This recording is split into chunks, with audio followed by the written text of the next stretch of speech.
and then sister and a brother. Yeah, mom is working.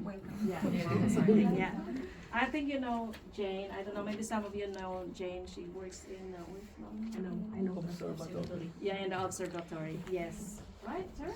Yeah.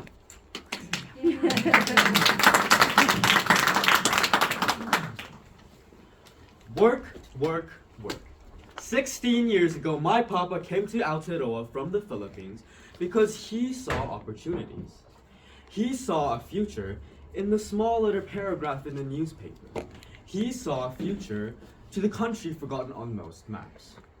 Stepping on the foreign soils of Aotearoa, observing the vast greenery, the unfamiliar cold temperature and the culture, his employer greeted him at the airport with a smile. He eagerly guided my father, ensuring he enjoyed Aotearoa, empathizing with how new this country must be to my papa as an immigrant. He gave my father accommodation, a fair job, and treated him to Aotearoa's most cultural and unique dish for his first meal, fish and chips and meat pies. He didn't see him as a tool of work, no. He saw and treated my father as a human being, talking to him, learning about his culture while introducing him to Kiwi culture. My father came here to work, and work he did. Work, work, work! The workplace shut down, forcing my papa to look for a new one. And even if he was down on his luck, my father isn't a quitter. His mind and will are strong like iron. He pushed and found a new opportunity.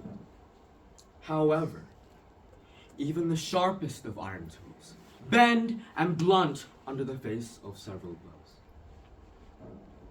Work, work, work! His new boss treated him like a dog, bossing him around, yelling, grabbing him by the collar, and pushing him wherever he wanted. Work, work, work! He was given the more laborious task and controlled like a puppet to a string. Work, work, work! Non-stop work! It's too much work for you, human being. Yet the lighter-skinned employees get the lighter task while getting paid heavy money. Work, work, work! He quit.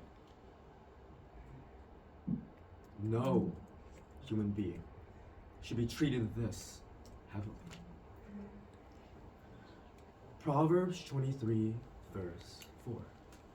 Do not overwork yourself to be wealthy. Have enough sense to know when to quit. And even when he quit, the abuse didn't disappear as he hoped. The cycle of work, work, work continued with different environments. This is unacceptable. No human should treat another human being like a tool. How? How does one live in a society where people value oneself more than others? Where tolerance is sought after but not disciplined? Where judgment of cultural identity is quick, yet education and open-mindedness is slow? Where racism over the years has shifted to a more subtle form, no longer living in its extremities but somewhat hidden in plain sight, murdering communities from the inside.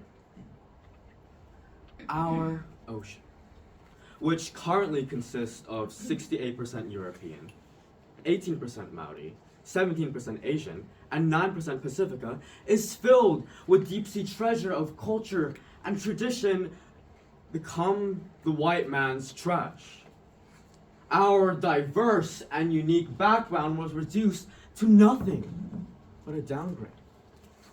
The way we get treated is based not on our ability but on our skin color. Though the hatred and injustice are not as extreme as before, they still linger on, casually nibbling at you without you even knowing. No matter how far we progress, there will still be remnants of the past.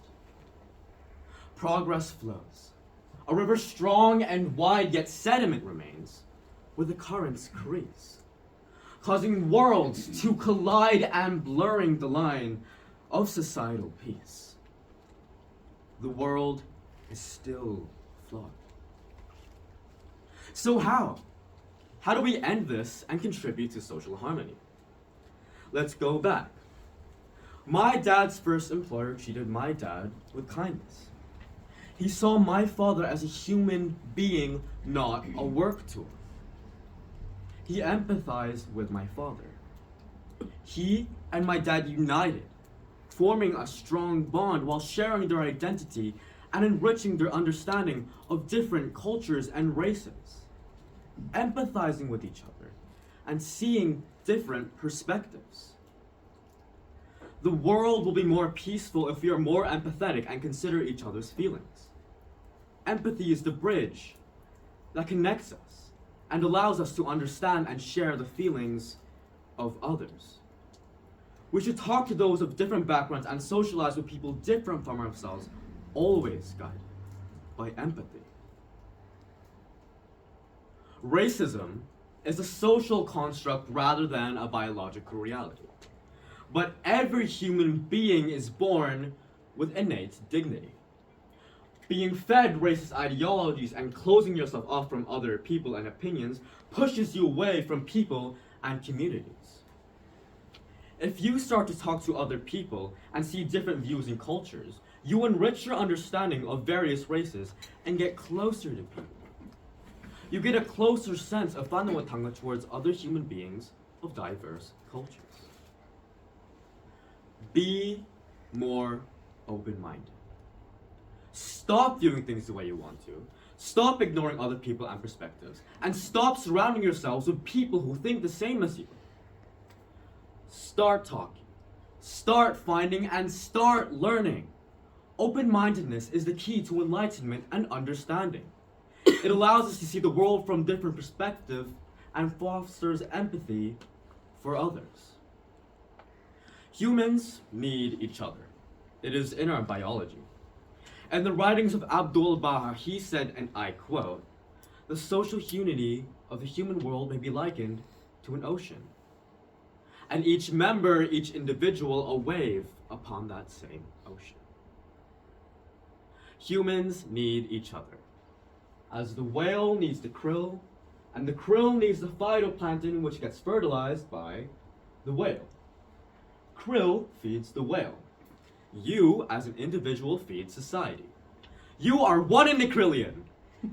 And if we work together, talk, learn from each other, empathize, and be kinder, our world will thrive in social harmony as the coral reefs thrive in color and vibrancy. My father's story, a story echoed by countless others, highlights the stark difference between a society built on empathy and one driven by exploitation. Be more open-minded, so we can chip off the sediments of the river and reduce the collision and clash. My father and several other working immigrants will no longer need to work, but just work. Thank you.